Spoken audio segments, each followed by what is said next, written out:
Hello and welcome to part 1 of Nutrition Psychology. These audios are designed to support your learning but not replace the text. They're completely optional and hence they're not accessible. Ideally, these presentations will enhance your understanding by listening and hearing content put to you in a different way from the text. It's logical and hopefully realistic for you so you can apply it quite easily. So let's get started. So why doesn't dieting work? What's wrong with dieting? Why hasn't it worked after all these years? Very few of us are what we term successful restrained eaters. That's someone who can put themselves on a diet and actually stick with it ongoing and be very successful long term. But why is it that 95% of us are not those sorts of people? Well, for one, restriction and deprivation are counterintuitive psychologically and emotionally and physically. The sense of being deprived can lead us to feel like we're missing out, and then of course we tend to want that whatever it is just a little more. Energy restriction depletes us of glucose to the brain, and when we're hungry and depleted, we tend to make quite poor food choices. Then you bust, you eat the chocolate, and then you must punish yourself because chocolate is to be feared. Fearing food is a recipe for failure. The effort to restrain ourselves is one of the very things that makes us most vulnerable.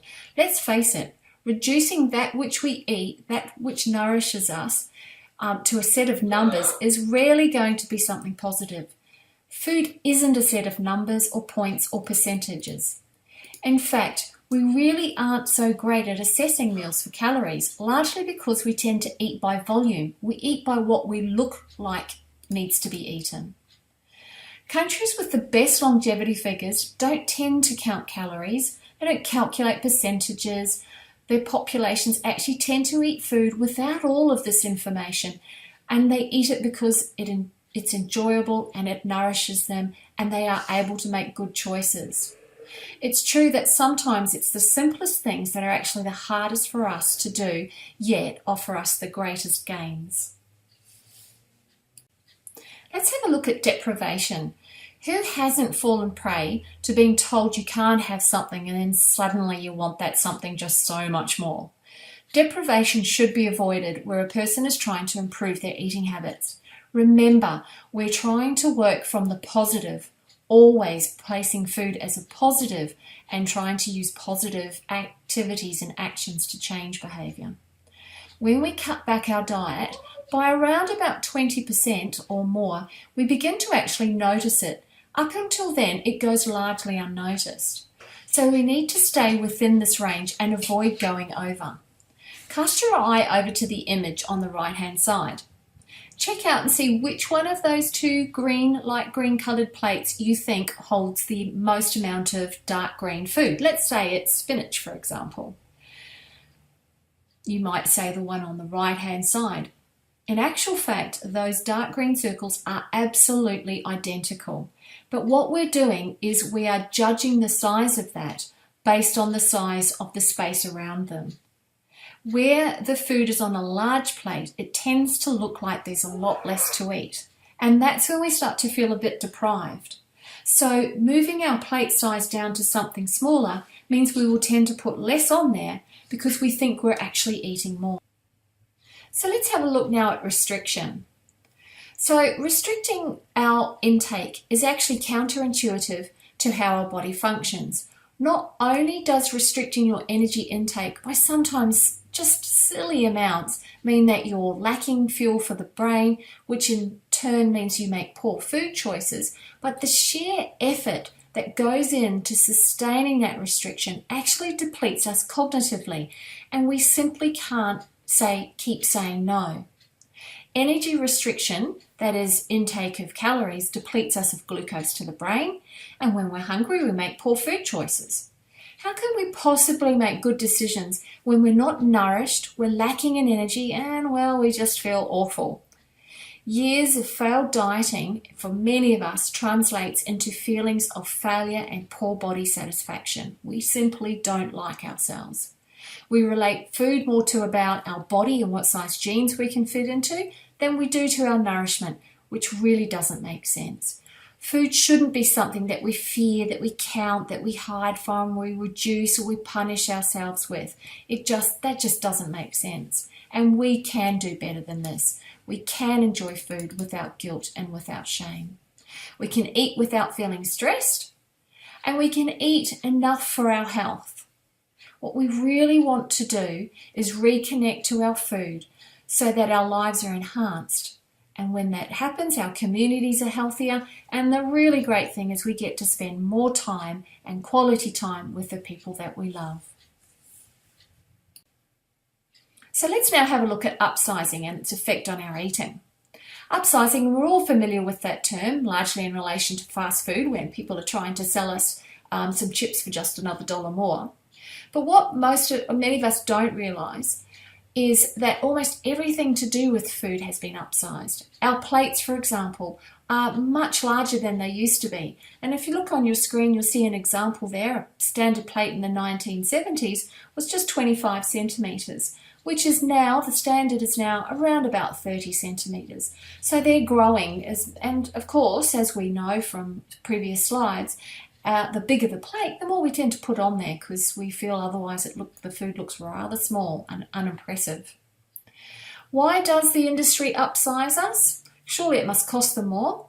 Well, the reality is, just as I've said, the more you give someone to eat, the more likely they are to eat that and actually come back for more and want more. It sets a sort of standard. Even our serving utensils are bigger, and the bigger they are, the more we tend to dish up. Simply using smaller utensils, serving utensils and plates is a really great way to control portions. I've got someone at the moment who's working through the book, and just by changing her plate size, she has lost 6 kilos. Now, I'm not saying that is why she started reading the book. The reality is, certainly she wanted to address some kilos that she put on since having babies. But without even trying to restrict herself, she couldn't believe it. 3 kilos just dropped off.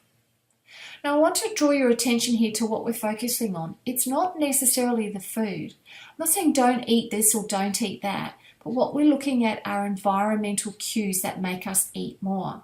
We're reframing eating away from a negative and refocusing it on how we can make our environment conducive to eating healthy. Another example is buying in bulk. Of course, it has its advantages in relation to our budgets and our hip pockets. However, when you serve yourself from a larger box, you tend to serve yourself more.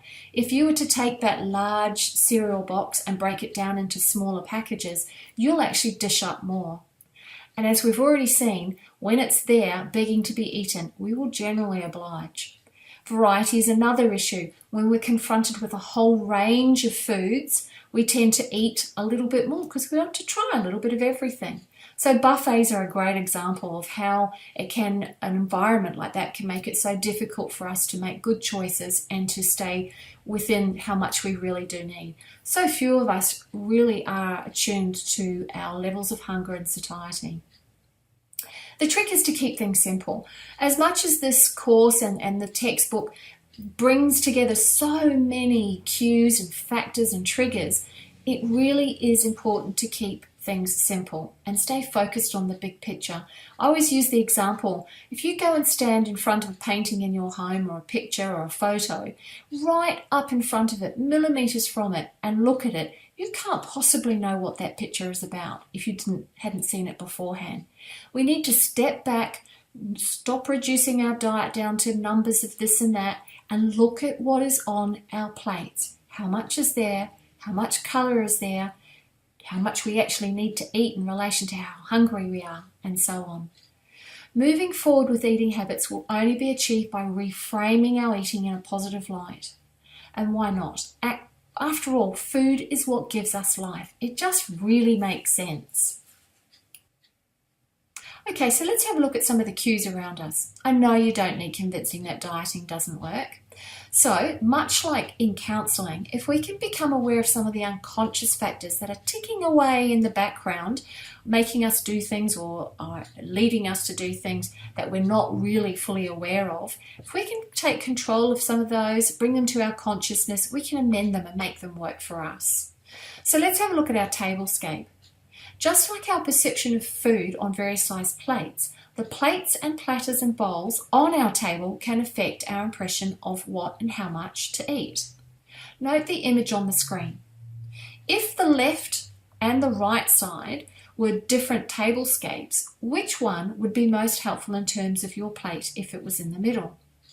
Now you can view this in several ways. In reference to your plate, simply using a smaller serving bowl can be helpful for you, or by using large serving bowls full of healthy things like vegetables and leaving the small bowls for the more unhealthful options, that can be a really positive change. So there's lots of ways to use psychology as a positive on your eating. Our environment, that is our internal environment, such as our psychology and physiology, that's what's within us, as well as our external environment, that's marketing, tablescapes, sights and smells, cues and triggers, can directly but subtly influence what we eat, and why we eat, and how much we eat. Note I haven't said negatively influence, because just as seeing accessible food makes us eat more, this can be a good thing if we make accessible food the healthy foods.